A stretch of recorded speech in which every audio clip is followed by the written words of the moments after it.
enfim, essa aula é um pouco mais leve, por isso que eu também não me preocupei muito, assim, em como eu ia dar, porque o slide que eu estava comentando com o Leandro já era do ano passado, então já estava pronto também.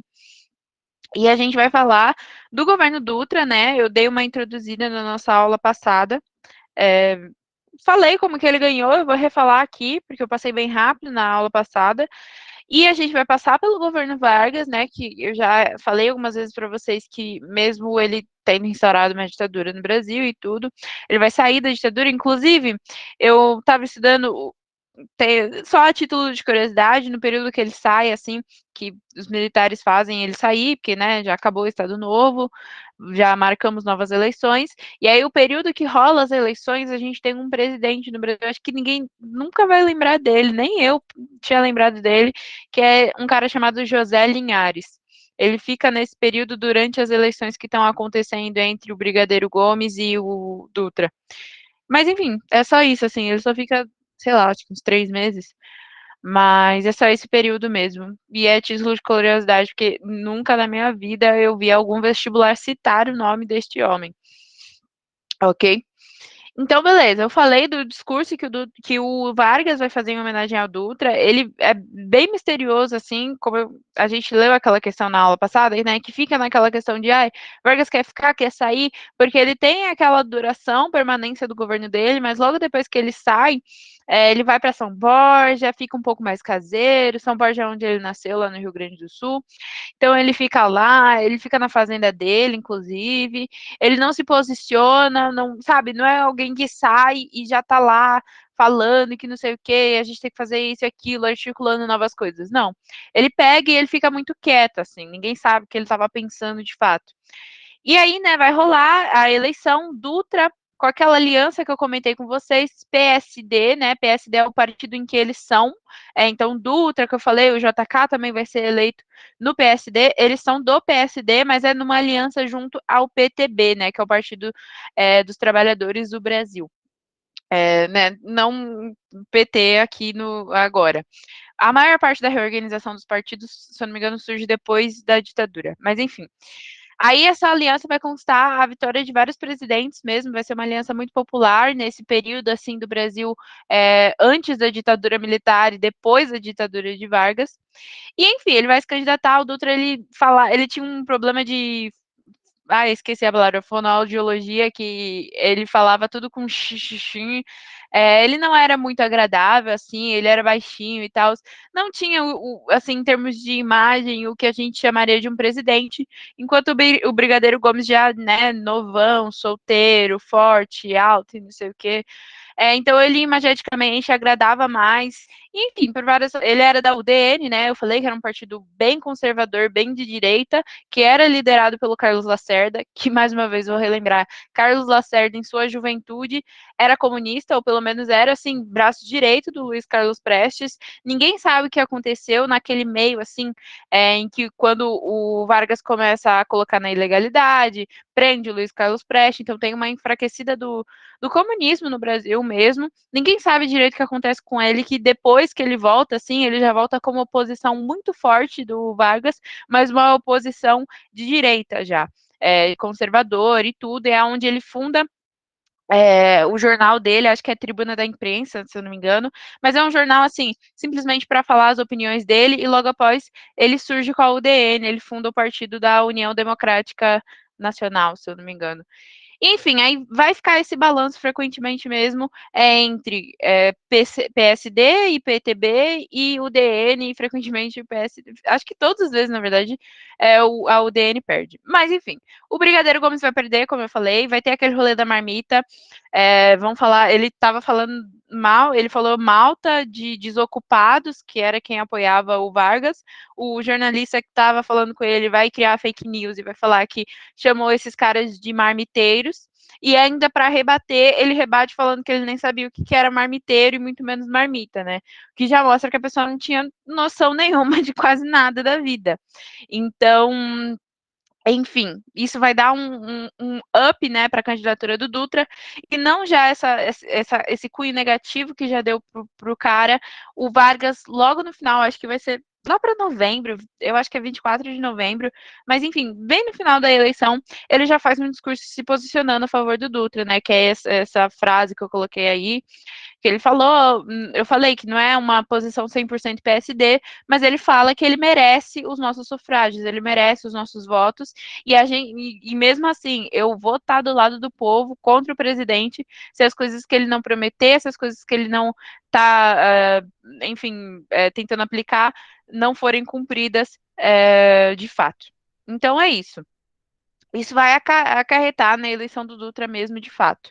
Essas duas coisinhas. Como eu tinha falado, né, 13% só da população vota, não é uma eleição, né, super democrática, em que o povo brasileiro votou e participou, mas ele ganha, de fato, com mais de 50% dos votos, se eu não me engano, 53, 54. E, enfim, Brigadeiro Gomes perde.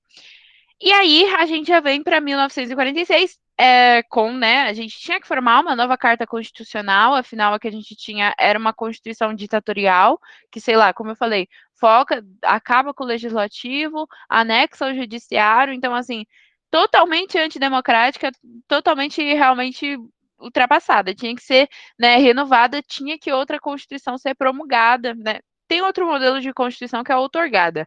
Outorgada é quando você não tem aprovação de Congresso, de nada, de cima para baixo. Então, aquele líder, no caso, vai lá e ele aplica, ele institui, obriga essa Constituição ao povo.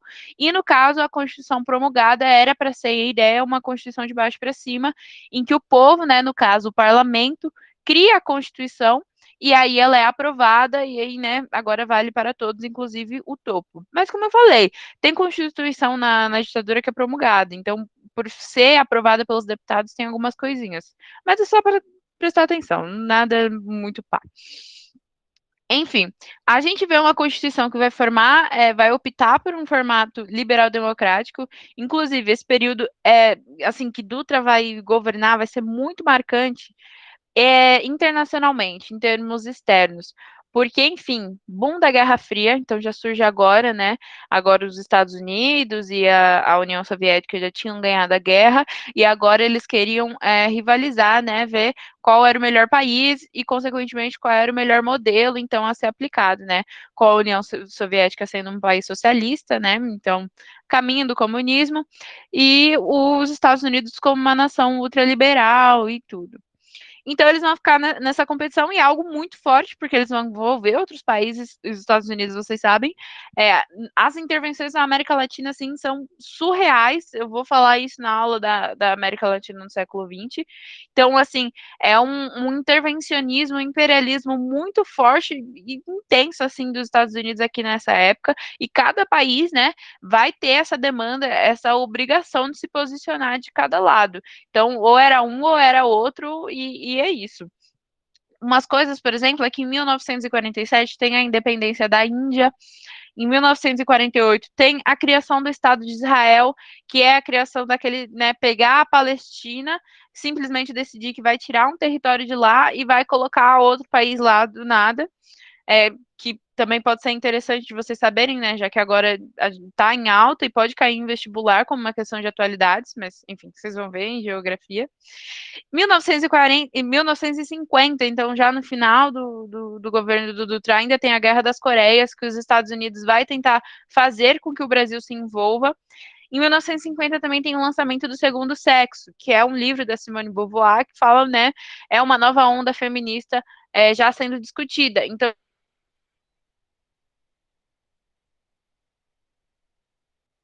Camis, você travou. já dá de se posicionar. Oi. Ai, perdão. Nossa, que estranho. Mas onde eu travei? Você travou Tava na falando. Simone de Beauvoir.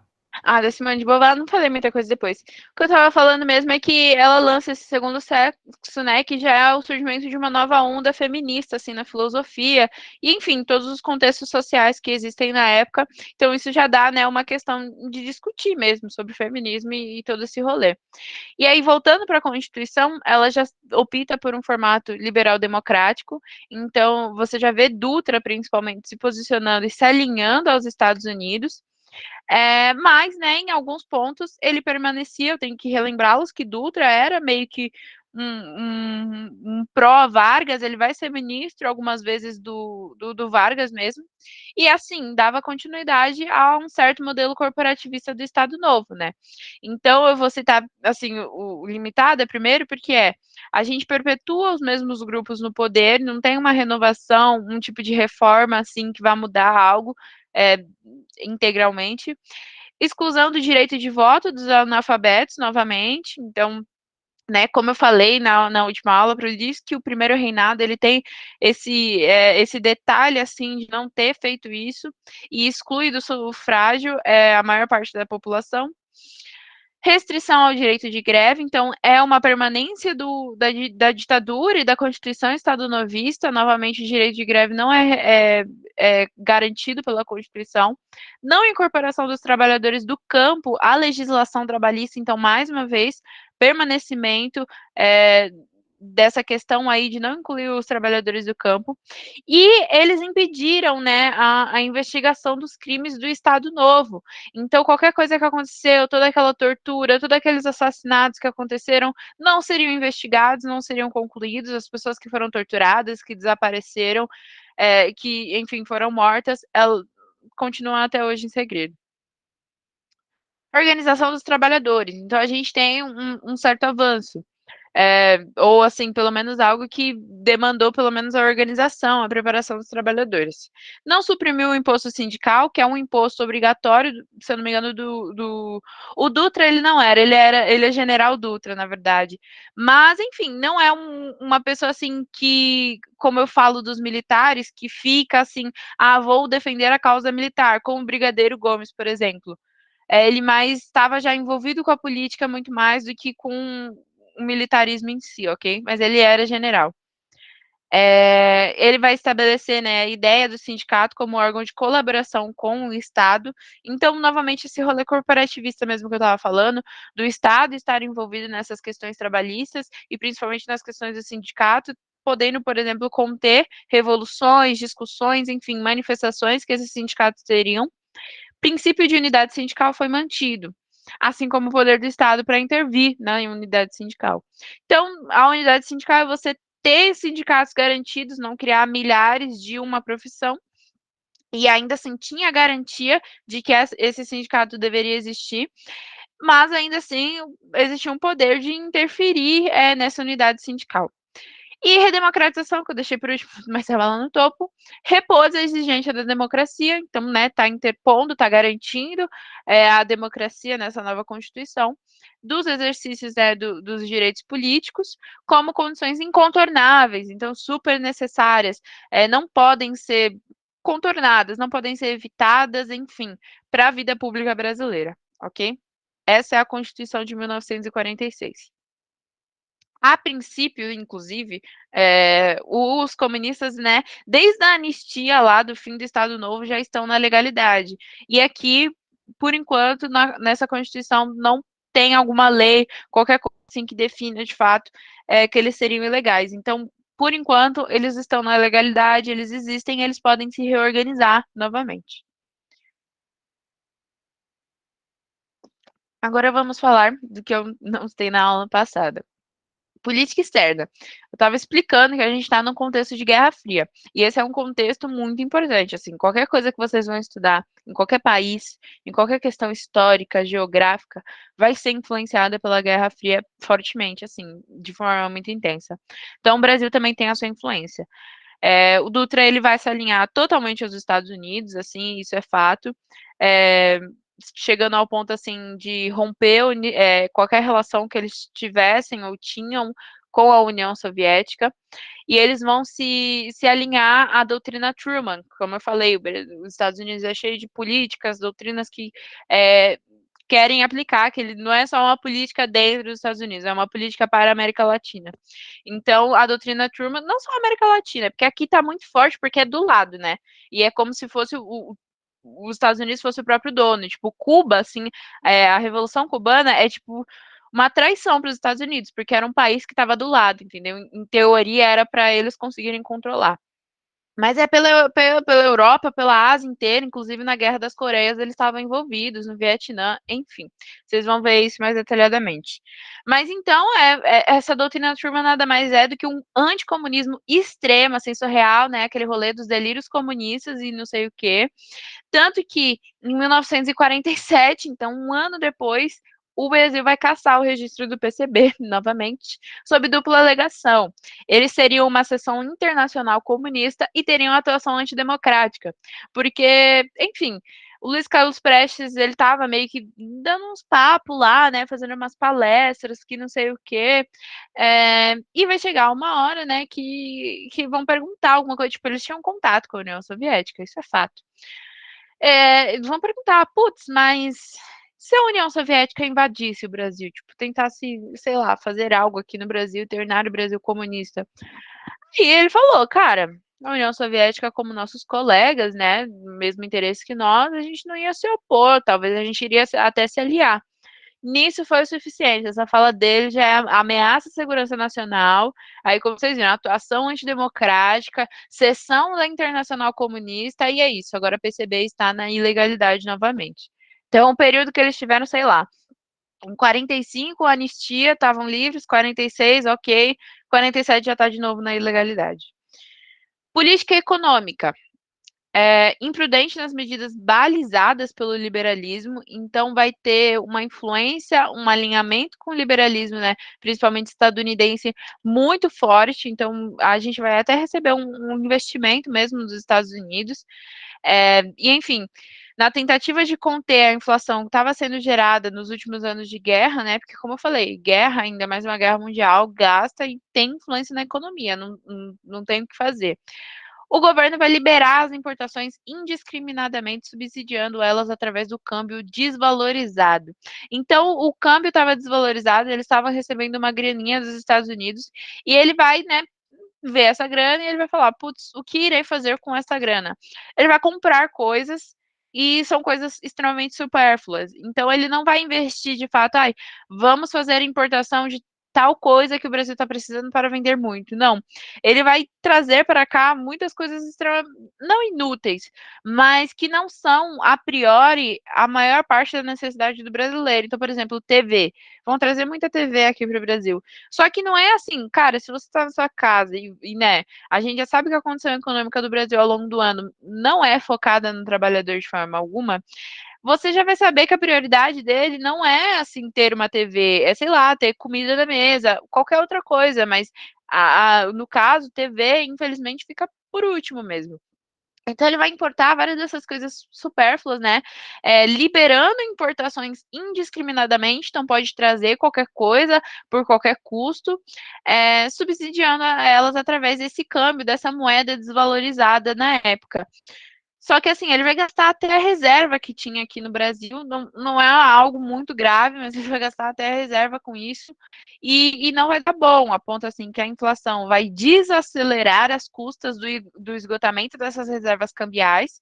Então a gente tinha essas reservas em libras esterlinas e em dólares, e vai desacelerar com meio que por causa desse esgotamento dessas reservas que a gente tinha. Só que a gente vai inundar o país com as sobras, tudo que os Estados Unidos tinha de trélio, os Estados Unidos basicamente abriu um brechó e o Brasil comprou tudo, sabe? E trouxe para cá. Sendo que, assim, não vai dar muito sucesso, obviamente. Como eu falei, as pessoas não têm extrema necessidade, não é como se a concentração de renda aqui no Brasil fosse totalmente distribuída e todo mundo tivesse grana para ficar gastando com supérfluos. Então, não vai dar bom. E aí, na tentativa de ampliar essa capacidade industrial do país, então, beleza, esse rolê já não deu certo, esgotou as reservas cambiais do Brasil, nem tem muita gente comprando. Ele, né, nessa tentativa de ampliar a capacidade industrial do país e desenvolver alguns setores estratégicos, né, especializados, né, sei lá, os Estados Unidos, o Vargas, por exemplo, tentou desenvolver a capacidade industrial do país focado na indústria de base, no setor da indústria de base. Aqui ele queria, né, ampliar a capacidade industrial, desenvolver alguns setores, né, estratégicos, anunciando o Plano SALT. O Plano SALT era para, né, ter esse, ai, esqueci a palavra, mas esse negocinho com saltar mesmo, significa saúde, o S é de saúde, o A é de alimentação, o A e o L, na verdade, o T é de transporte, tanto que um exemplo é que ele vai criar a rodovia que tem aqui entre São Paulo e Rio de Janeiro, que é a rodovia Dutra, e energia. Energia, por exemplo, ele vai focar bastante na criação de usinas hidrelétricas. Enfim, tinha como objetivo mesmo tentar desenvolver pontos, setores estratégicos, como eu falei. Então, sei lá, na saúde, construção de hospitais, não é algo que vai dar muito certo, gente. A alimentação, por exemplo, é quase zero, não tem quase nenhum investimento.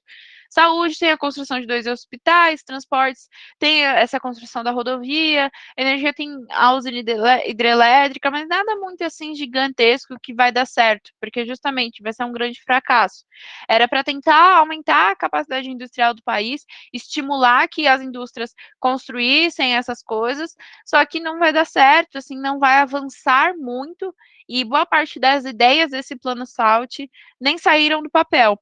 Então, assim, basicamente o Estado não possui recurso financeiro mesmo, ele criou esse plano, né, para tentar desenvolver as coisas, poderia ter até sido um plano ok, bom, mas não avançou porque os Estados Unidos, nossa, Estados Unidos não sai da minha mente. O Brasil não tinha grana para isso, então não vai dar muito bom mesmo. A inflação, não só isso, não bastando isso, tinha desacelerado, né? Porque tinha gastado toda a reserva que o Brasil tinha, questões econômicas, mas agora vai voltar a crescer nos últimos anos do governo, então lá para o fim. E, enfim, ele vai colocar uma política de compressão de salários, então, né, tentar diminuir o salário e nem reajustar o salário mínimo. E aí, né, como resultado, série de greves operárias. Vocês verem que ele, né, greve ocorre como direito trabalhador, mas que ainda não era previsto constitucionalmente, apesar, né, de ser algo extremamente fundamental.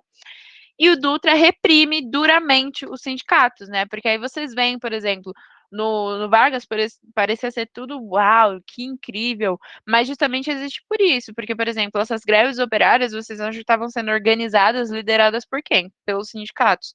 E aí você, agora, como você, criando essa relação corporativista de intervenção nos sindicatos, você consegue, por exemplo, reprimir eles, ou, enfim, ter alguma forma de revidar. Ok?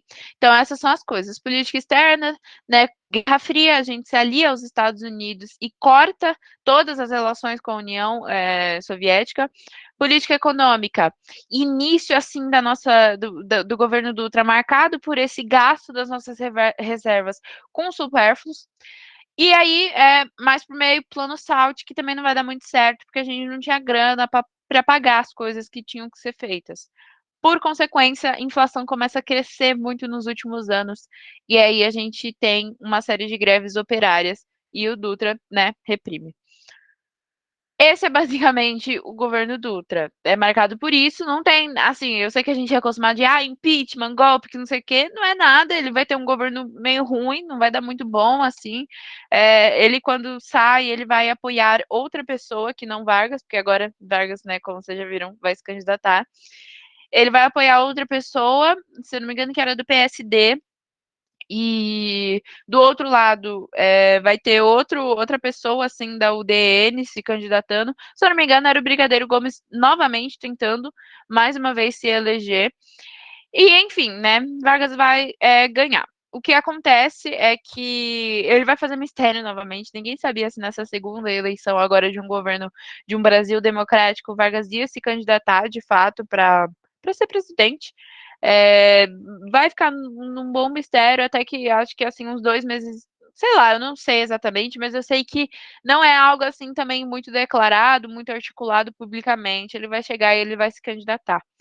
E vai ganhar, você já sabe, a gente tem movimentações populares desde o Estado Novo, gente literalmente falando que, né, queria estar no Estado Novo, queria Vargas novamente, o queremismo, e aí ele vai ganhar, ele tinha conquistado já boa parte do público, então a vitória vai acontecer, vai ser dele mesmo, de fato, não tem muito o que falar sobre. Então, em 1951, ele ganha com 48% dos votos. Pode ser um pouco mais uau, mas por quê? Mas é porque tinham 3 presidentes. Então não tem, assim, se tem 2 igual o Dutra e o Eduardo Gomes, é fato, eles têm que ganhar com mais de 50%. Mas como são 3, ganha mais, né? Porque tem o da UDN, tem o outro que o Dutra apoiou, eu nem lembro o nome dele, e tem o Vargas. Então ele ganha com 48% dos votos, que ainda é uma quantidade bem boa, assim, bem expressiva mesmo, quase a 50% dos votos, competindo com outros 2. E, enfim, o Vargas ele já chega muito mais, sei lá, não sei, confortável, enfim. Ele chega já fazendo as coisas que ele tinha planos, tinha as ideias. Então, políticas extremamente nacionalistas, intervencionismo, tem, as pessoas começam, né, o petróleo, né, já começa a ser muito valorizado pelos Estados Unidos, né, vocês já sabem, guerras no Oriente Médio por causa disso. É, e, por consequência, vão começar, né, a achar petróleo no Brasil, especialmente, né, na região aqui que a gente tem litorânea. Vocês vão aprender isso em geografia também, se não aprenderam. E aí começam a achar e tal, e aí não sei o que, tem aquela questão, a gente vai deixar os Estados Unidos vir aqui, a gente vai vender as nossas regiões com petróleo para eles, o que, sabe, a gente vai criar uma empresa estatal para coisar petróleo. Inclusive, assim, e aí vai ter muita movimentação, sabe? O petróleo é nosso, é uma frase muito marcada mesmo nesse período. Vai ter, né, os liberais de direita, enfim, anticomunistas que queriam deixar os Estados Unidos tomar posse, comprar, e tinha gente que vai defender essa questão de reivindicar o petróleo para nós, né? E, enfim, ter essa dominação. Inclusive a Sanfran, né, agora o centro acadêmico vai ser pró-Vargas, porque o centro acadêmico vai ter muita participação política nesse momento, se posicionando a favor, né, da criação da Petrobras, por exemplo, de garantir que o petróleo fosse nosso mesmo e não simplesmente passado para, enfim, outra iniciativa privada. E aí, enfim, em 1953, eu não sei se eu falei isso, mas essa Constituição determinava que a duração de um governo era de 5 anos, ok? Então, né, a gente está acostumado com 4, aqui é 5. Então, no outro foi assim, o Dutra foi de 46 a 50, né? Se não tivesse acontecido o que acontece no final. Mas 5 anos também, e em 53, no meio, então, mais ou menos, ele cria já a Petrobras. Então, né, o Vargas vai sair muito assim nessas iniciativas populistas mesmo de dominação de classe. Ele, inclusive, vai decretar o aumento de 100% do salário mínimo. Então, basicamente, é dobrar o salário que existia na época. Óbvio que vai gerar críticas profundas do seu governo nos setores mais conservadores que existiam na sociedade. E quando a gente fala de setores conservadores, a gente já pensa em setores que estão ligados ou que são a UDN, que estavam acusando, né, achando que ele ia dar outro golpe de Estado e que ia fazer uma república sindicalista do país, né? Então é aquela, os delírios comunistas. Essas iniciativas, né, nacionalistas, de intervenção mesmo e de, né, criar estatais nesse período, é óbvio que não vão ser bem vistas pelos Estados Unidos, gente. Então os Estados Unidos já vai ficar contra o governo Vargas nesse período. Para eles já era o início assim de um negócio comunista. Na real, a gente, óbvio, eu acho que pelo que a gente vê, já o Vargas não é comunista, né?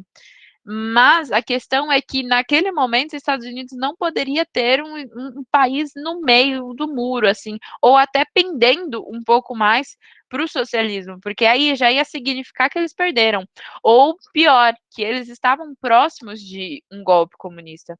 Então, assim, os Estados Unidos já ia ver isso muito mal. O pessoal, como eu falei, direita conservadora, também está muito alinhada com os Estados Unidos, não vai gostar, o DN. Vão ter várias acusações de corrupção do Vargas, assim, às vezes sem sentido, às vezes com sentido. Vão fazer uma CPI, inclusive, né? A gente ouve muito da CPI da vacina. A gente tem uma CPI para Vargas na época. Comissão de parlamentar de inquérito. Então, vão ter esses estudos, assim, várias fofocas, várias fundamentações, críticas, a imprensa, assim, conservadora, o DN, assim, a oposição do DN vai ser muito forte, principalmente, obviamente, Carlos Lacerda. Então, isso vai causar meio que uma crise política mesmo, pelo que a gente pode dizer. Assim, ele vai estar sendo muito contraposto e quem domina, na verdade, não quem domina, mas quem é que, assim, vai conquistar vai ser conquistado pela UDN? Os militares. Então, assim, os militares já não vão ter essa alinhação com Vargas que tiveram lá no Estado Novo, lá antes, que ajudaram a dar o golpe nele. Então já estava muito propenso para o outro lado, para essa posição que o Vargas estava tendo, até que chega o dia que rola esse crime na Rua de Toneleiros, né? Que é basicamente assim, em agosto de 1954, vai acontecer esse atentado, que é o quê? Dizem, né, que o chefe da guarda de segurança que o Vargas tem, né, que é um cara chamado Gregório Fortunato, chamou duas pessoas, dois homens, para assassinar Carlos Lacerda. Essa é a história. Enviam, né, esses dois homens lá para a rua, para essa rua Toneleiros, que era, inclusive falta um I aqui, é Toneleiros, para ir até essa rua onde Carlos Lacerda ficava, onde era a casa de Carlos Lacerda, para assassinar Carlos Lacerda. Chega lá, o que aconteceu, né? O que dizem que aconteceu foi que esses homens tentaram matar o Carlos Lacerda, não vai dar certo, porque, primeiro, um dos guardas, ou, na verdade, era um major da aeronáutica que estava junto dele, se joga na frente, chamado Rubens. Ele vai se jogar na frente, fazendo com que ele morra. Enfim, eles ainda vão tentar novamente, vão tentar atirar novamente, e vai acertar o pé do Carlos Lacerda e vai ferir só o pé. Até, né, isso já foram alguns tiros, já faz algum barulho, que não sei o que, as pessoas já descobrem, e esses dois homens são presos. Quando isso acontece, assim, né, quem vai se responsabilizar pela investigação desse crime nessa rua vai ser a aeronáutica, que na época fez muito sentido, porque quem morreu de fato foi esse major da aeronáutica. E eles vão falar, né, vão ter essa conclusão de que, né, foi isso, que foi o Gregório que mandou isso acontecer, que os caras, né, esses dois homens que mataram o major falaram isso em interrogatório, e é isso, ficou, imagina, né, aí já ficou feíssimo, já ficou horrível. Só que o que acontece é que 23 anos depois foram interrogar um desses homens que estava lá no assassinato, que estava lá para matar, né, em teoria, o Carlos Lacerda. E ele fala que foi outra coisa. Ele fala que aquele depoimento que ele deu para a aeronáutica foi totalmente forçado. E o que aconteceu é que eles foram instruídos a investigar o Carlos Lacerda, que eles vão ser que eles foram descobertos lá. E aí um desses guardas deu uma chave, esqueci o nome, é quando segura assim, chave de leão, eu acho que é o nome. E aí ele não sabe o que aconteceu, mas que o outro guarda, esse major, na verdade ele ouve um tiro. Ele ouve um tiro, não foi ele que deu, ele não estava sabendo o que aconteceu, mas ele sabe que não foi ele que deu. Quando ele consegue sair dessa chave, ele falou que ele olha e dá mais dois tiros. Então ele assume que ele não era né, ele tentando se declarar inocente. Ele fala que ele dá dois tiros depois, mas ninguém sabe quem deu esse tiro. E enfim, ele fala que aquele testemunho foi forçado. Não só isso, tem algumas coisas que contradizem um pouco. Porque, por exemplo, eles falam, né, que o Carlos Lacerda vai sofrer um tiro no pé.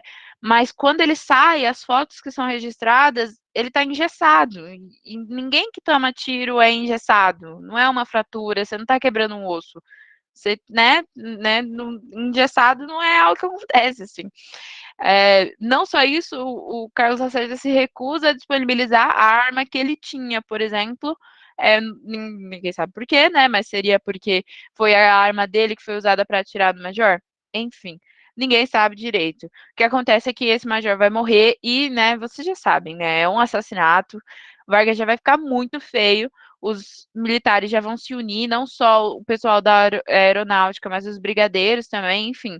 As Forças Armadas vão se reunir e vão chegar a um ponto que vão falar que ele tem que sair do governo, que ele tem que sair, vocês sabem, né, gente? É por isso que é muito marcante para que vocês vejam lá, desde a Guerra do Paraguai, essa ascensão dos militares na política. Há um ponto em que todos os golpes, todas as proclamações, tudo que a gente teve de marcante na história do Brasil, teve envolvimento com os militares, desde a proclamação da República, do golpe de 30, e agora, novamente, estão lá eles falando: olha, você tem que sair, e é isso. Aí, no dia 24, da madrugada do dia 23 para o dia 24 de agosto de 1954, Estados Unidos não estava preocupado em intervir em nada, não, né? Porque eles estão mais do lado dos militares, por isso que eu falei. Mas, enfim, no dia 24, dia 23 para o dia 24, o Vargas vai se reunir com todos os ministros dele, com até o pessoal da família dele, lá no Palácio do Catete, se eu não me engano, enfim, quando o Rio de Janeiro ainda era capital, Distrito Federal. Vai se reunir, vai tentar, né, ver o que ele poderia fazer, se ele ia sair mesmo. Foram cogitadas nessa reunião até dar outro golpe mesmo, até dar outra ditadura, mas ele sabia que ele não ia ter força, porque, né, eram as Forças Armadas que estavam se opondo, ele precisava desse auxílio, no caso. E, enfim, vai ficar das 2 às 5 da manhã tentando decidir. Lá, às 5 da manhã, ele pensa em tentar pedir uma licença, tenta, né, dar uma pausa no governo, mas ele pede e essa licença vai ser negada. Então, assim, por final, né, os militares vão falar, não, a gente não vai dar licença nenhuma, que não sei o quê, você tem que sair, você tem que renunciar. E ele vai falar, não, beleza, isso, né, já madrugaram a manhã inteira, todo mundo preocupado, mas ele vai falar, não, ok, pessoal, vai para casa, é isso, vai ficar tudo bem, vai dar tudo certo, e é isso. Aí, entre 7 e 8 da manhã, ele se suicida. Ele, né, dá um tiro no próprio peito. E, enfim, esse o suicídio, e ele deixa uma carta, né? Que eu ia falar, na verdade, vocês estão com a capa 6 na internet, leiam essa carta, ela é muito boa, assim, no sentido de que marca muito o que Vargas, né, é muito peculiar, porque, né, ele começa falando, mais uma vez as forças e os interesses contra o povo coordenaram-se e se desencadeiam sobre mim.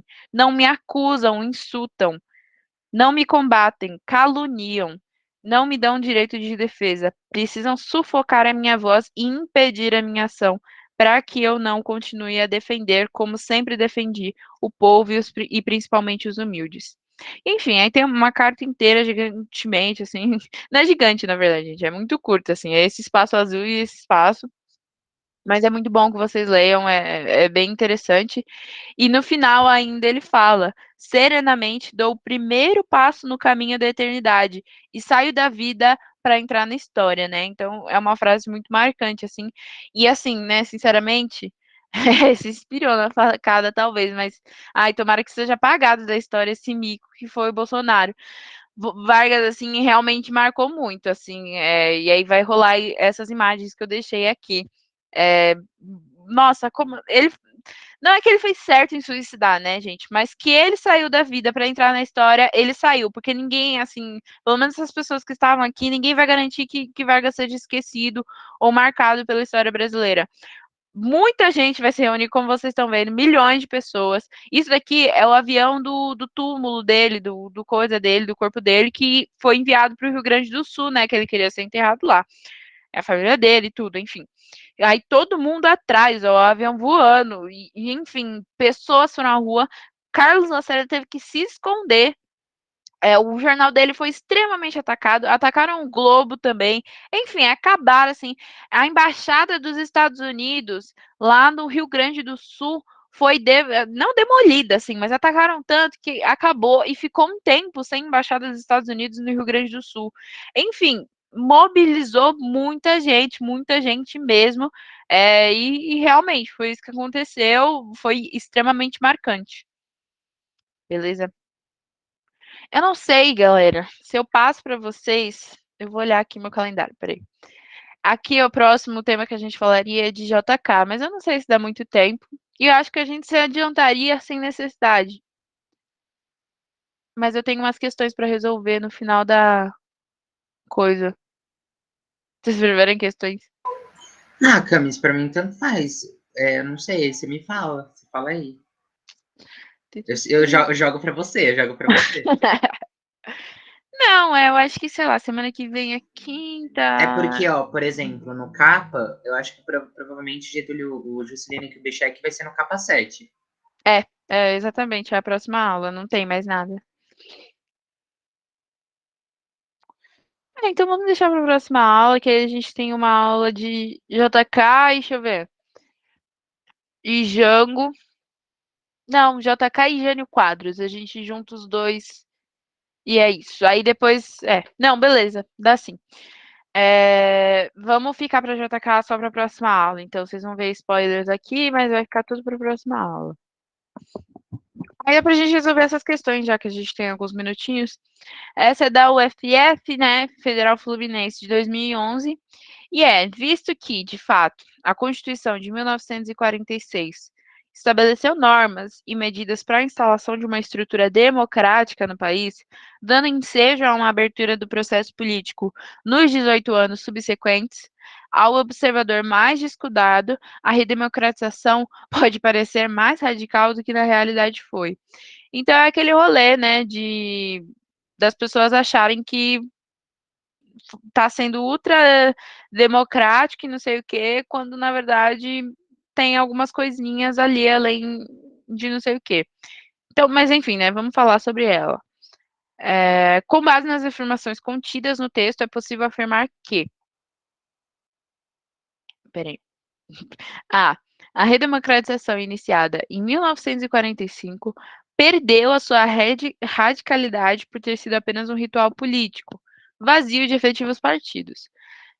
Já não é, porque apesar da gente poder chamar assim de uma redemocratização não tão avançada e tão progressista quanto deveria ser, ainda assim existe sim partidos, existe a criação de partidos, existe o PSD, o PTB, o UDN, não foi só um ritual político, sabe? E esses partidos eles tinham participação, né? Como eu falei, eles foram responsáveis pelas principais eleições. A UDN, por mais que não eleita, estava lá ativamente, toda hora se opondo e não sei o quê. Então, existiu sim, os partidos eles foram efetivos de fato.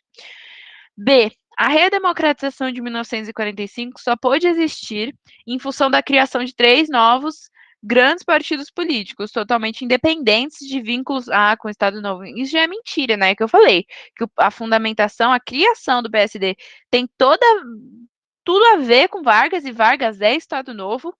A UDN, ela surge por quê? Porque Carlos Lacerda quer se opor a Vargas. Então, assim, eu acho que tem muita ligação, na verdade, até a UDN, assim, que não é criada por Vargas. E o PTB é a mesma coisa. O PTB é uma influência, é um incentivo de Vargas, né? Como ele mesmo falou, para que os trabalhadores estejam na política. Então, assim, tem muita ligação com o Estado Novo. Esses partidos, eles surgem pensando no que seria o Brasil depois do Estado Novo, ok? Então, a B também não é. A C. O retorno do pluripartidarismo e de eleições diretas foram superpostos à estrutura herdada do Estado Novo, marcada pelo sindicalismo corporativista e pelo sistema de interventorias. Faz um pouco de sentido. Mesmo com o fim do Estado Novo, algumas das práticas institucionais de atrelar decisões políticas com o controle da vida sindical, elas permanecem, de fato, no Estado, né? Como eu estava falando, a continuação do Estado intervindo, Dutra reprimindo lá as greves, é isso, é justamente isso. Então, né, impedindo um controle por parte da população, a, seja através, assim, de eleições amplas ou de uma atuação de um sindicato livre mesmo. Então é isso. A D, né, a redemocratização não foi radical devido à preponderância que teve junto a ela a União Democrática Nacional, UDN, partido formado com o beneplácito de Vargas. Não, a UDN, né, ela é uma oposição fortíssima contra Vargas, não é com beneplácito, seja que essa palavra for, de Vargas. A hipertrofia do poder legislativo foi uma das consequências. Se a gente chama esse período de redemocratização, uma das consequências não é congelar hipertrofia. O que é hipertrofia? Será? Porque quando alguém fala que está em hipertrofia é para se fortificar. Mas ainda assim, não faz muito sentido. É crescimento. Ainda assim, o crescimento do poder legislativo não é tão marcante assim. Ô, Camis, deixa eu te perguntar. Eu fiquei em dúvida sobre esse negócio da política econômica do Dutra. Eu não entendi muito bem. Tipo, ele para baixar a inflação, Hum. ele o quê? Tipo, a moeda Ustra. Aqui, Ustra, o quê? A moeda de libras Esterlinas. Isso, esterlina estava desvalorizada, então ele acabou importando bastante produto, é isso? E aí, É, foi exatamente isso. É que na época, eu não sei quando, mas tem algum momento, ou é o contrário, não sei. Eu sei que tem algum momento que, tipo, a moeda internacional que era usada era ouro. E aí, entendi, sei lá, tem a fase que é dólar e libra esterlina, por exemplo, tem uma fase que é meio desregulada. E esse é um dos períodos. Então, a reserva que a gente tinha meio que para garantir esse câmbio e tudo, essas moedas são desvalorizadas por causa da guerra. Os países estão pobres, meio, mesmo que assim vitoriosos. E aí a moeda desvaloriza e ele fala, cara, eu vou usar essa moeda, mas ele usa comprando coisas assim bem inúteis, sem muito uso, sem necessidade da vida brasileira. entendi. Valeu, valeu. E aí ele tenta meio que modificar isso fazendo um plano Salt. É. Aí, tá, beleza. Uhum. Aí o plano Salt não é tipo uma consequência desse rolê que não deu certo. Não consequência direta, assim. Mas é a tentativa dele de iniciar algum plano bom, assim, no Brasil, sabe? Algo que desse, né, ajudasse. Faz Ok? sentido. Aí aqui é a carta testamento do Vargas, caiu no Enem de 2009, inclusive o Enem de 2009 foi o primeiro que a USP, e acho que outras, não, acho que as federais já faziam parte do Enem, mas a USP não fazia parte, porque ela não é federal. E aí ela entrou, assim, ela começou a dar vagas, assim, para, através do Enem, que é o SISU. E aí, né, deu um boom de inscrições. Assim, hoje em dia a gente sabe o quanto o Enem, ele é nacional, né? A FUVEST ainda aqui é só no estado de São Paulo. Agora, o Enem, assim, é o Brasil inteiro.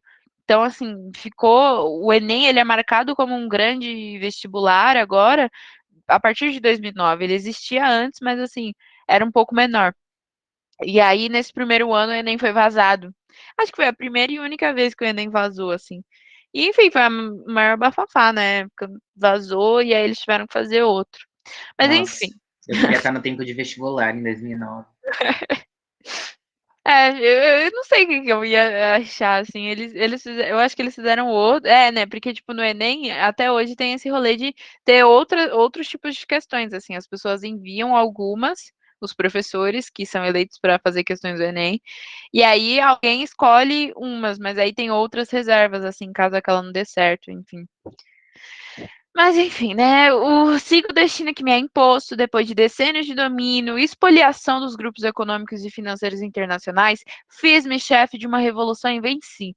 Iniciei o trabalho de libertação e instaurei o regime de liberdade social. Tive de renunciar. Voltei ao governo dos braços do povo. Quis criar a liberdade nacional na potencialização das nossas riquezas através da Petrobras. Mal começa esta a funcionar e a onda de agitação se avoluma. Aí ele fala, né? O contexto político tratado refere-se a um período significativo na história do Brasil, o segundo governo de Vargas, de fato, que foi marcado pelo aumento da infiltração do Partido Comunista Brasileiro nos sindicatos. Então, isso talvez foi algo que eu não pontuei, mas é isso. Os sindicatos vão ter agora, sei lá, comunistas, o PCB mesmo entrando e dialogando com os sindicatos. E distanciamento entre Getúlio e os militares que o haviam apoiado durante o Estado Novo, né? Então, como eu falei, antes, enquanto no Estado Novo foi uma ditadura conquistada pelos militares, aqui é o contrário. Aqui, né, não é uma ditadura, é um governo eleito que tem como oposição não só o DN, uma oposição política e social, como uma oposição militar. O conteúdo da carta testamento, enfim, aponta para A. Então ele está perguntando qual que é o tom dessa carta. É muito importante também. Como eu sempre falo, assim, uma coisa que eu fazia assim no Enem para resolver, até hoje, na verdade, qualquer questão que eu faço, eu leio primeiro o que a questão está pedindo, principalmente quando é algo interpretativo, e depois o texto. Porque quando você sabe o que que a questão está solicitando, quando você lê o texto, você já sabe onde focar. Ainda mais no Enem, aqui é um texto curto, novamente. Mas se for um textão, lá vai ter 30 assuntos diferentes, sabe? Você vai pensar em mil e umas coisas. Quando você lê a questão antes, você sabe qual é o ponto do texto que você tem que chegar. E aqui ele está perguntando, né? Esse conteúdo, é basicamente o quê? Quem escreveu a carta foi Getúlio. Então, o que que Getúlio está apontando? A. Existência de um conflito ideológico entre as forças nacionais e a pressão do capital internacional. É verdade, já é a A, sim. É justamente quando ele pontua: quis criar liberdade nacional. Então, né, um protecionismo, um foco no Estado, na potencialização das nossas riquezas através do Petrobras. E quando essa mal começa a funcionar, a onda de agitação se avoluma. Então, tipo, a oposição já fica, o pessoal falando mimimi de novo no meu ouvido já começa a ficar mais forte. E é justamente isso, é a alternativa certa, porque o conflito ideológico vai ser um ponto exatamente, assim, divisor de águas nesse governo, porque no momento que ele começa a ser mais protecionista, mais intervencionista, ele começa a sofrer uma oposição muito maior, assim. E, né, a pressão do capital internacional também já vem muito forte. Enfim, não sei se vocês ficaram indecisos, se vocês chegaram a ler as outras. Tendência de instalação de um governo com o apoio do povo sobre a égide de novas de privatizações. Não. Construção de um pacto entre o governo e a oposição visando fortalecer a Petrobras. A oposição não. A oposição estava querendo que a gente privatizasse. D. Iminência de um golpe protagonizado pelo Partido Comunista Brasileiro, né, como se a maior ameaça para ele seria o PCB, e não é, no caso. Apesar deles estarem ilegais e estarem tendo uma infiltração maior nos sindicatos, eles ainda não eram a maior ameaça quanto eram a UDN e os militares. E pressão dos militares contra o monopólio estatal sobre a exploração e comercialização do petróleo. Eu acho que não necessariamente, eu acho que o foco dos Estados Unidos, olha, de novo Estados Unidos, o foco dos militares não era só o monopólio estatal, mas fazer essa oposição é, intensa contra o Vargas, ok? Vocês viram que os militares lá naquela onda positivista, eles ainda assim eram protecionistas, mas enfim, eles não gostavam do Vargas, né? Porque já é uma questão política de poder. As coisas que Vargas já estava protelando nessa época já não faziam sentido com o que eles queriam. Eles queriam um golpe, né? Queriam uma ditadura militar. Inclusive, nessa época, gente, muita gente fala, talvez eu tenha esquecido, eu vou parar de apresentar. Muita gente fala, muitos historiadores, assim, é um consenso até de pessoal que é das humanidades, que uma ditadura militar teria sido instaurada se não fosse pelo suicídio de Vargas, assim, porque o que aconteceria é que ele iria renunciar, ia ficar alguém no vácuo de poder, e quem vocês acham que assumiria? Provavelmente já era uma articulação, assim mesmo, dos militares para entrarem no poder. E ele fazendo esse suicídio fez com que os militares ficassem muito enfraquecidos publicamente na época, por todos os sim, partidos, PSD, PTB, e a população mesmo. Então, sabe, o clima que ficou depois não estava para dar um golpe militar nessa época. Por isso que, assim, o Vargas, assim, né, é o que falam, e eu concordo, ele conseguiu postergar, atrasar um golpe militar que já meio que já ia ser iminente, sabe? E acabou acontecendo em 64. Ok? Vou parar de gravar. Ok.